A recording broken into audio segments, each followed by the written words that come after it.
Original দেশি মুরগির বাচ্চা চেনার উপায়, এই যে দেখেন অরিজিনাল দেশি মুরগিগুলো বিভিন্ন রকম মানে কালারে থাকে, বিভিন্ন রঙের। এই যে কালো বেশি আর কি আছে। এগুলো আমার মা নিয়ে আসছে আমার জন্য। তো মাকে আনে না, ওরা সারাক্ষণ চেঁচামেচি করে, যেমন ওই যে মা ছাড়া সন্তানরা চেঁচামেচি করে, ওদের অবস্থা তাই। ওদের কোচে বসানো হয়েছিল সেই মুরগির বাচ্চা, ইনকিউবেটরে ফোটাইলে আর কি চেঁচামেচি কম করতো। তো আমি নতুন উদ্যোক্তা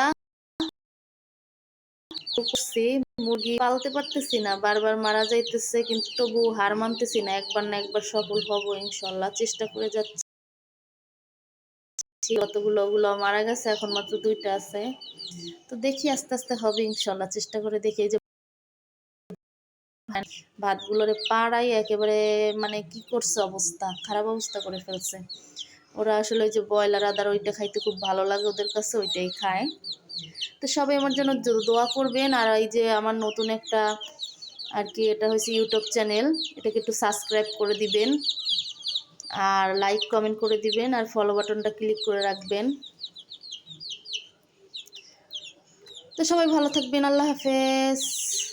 আরও পরবর্তীতে যে মুরগির বাচ্চাগুলো আছে আপনাদের ভালো লাগলে, আপনাদের সাড়া পেলে অবশ্যই আমি সব কিছু দেখাবো, কীরকমের কীভাবে পালি হাঁস মুরগি, কী ওষুধ খাওয়াই। তো সেটা ডিপেন্ড করবে আপনাদের কমেন্টে, আর আপনাদের মানে সাবস্ক্রাইবের যদি সাড়া পাই, ভিউর সাড়া পাই, তাহলে অবশ্যই এগুলো সব আমি দেবো আমার ইউটিউব চ্যানেলে। তো সবাই ভালো থাকবেন, আল্লাহ হাফেজ।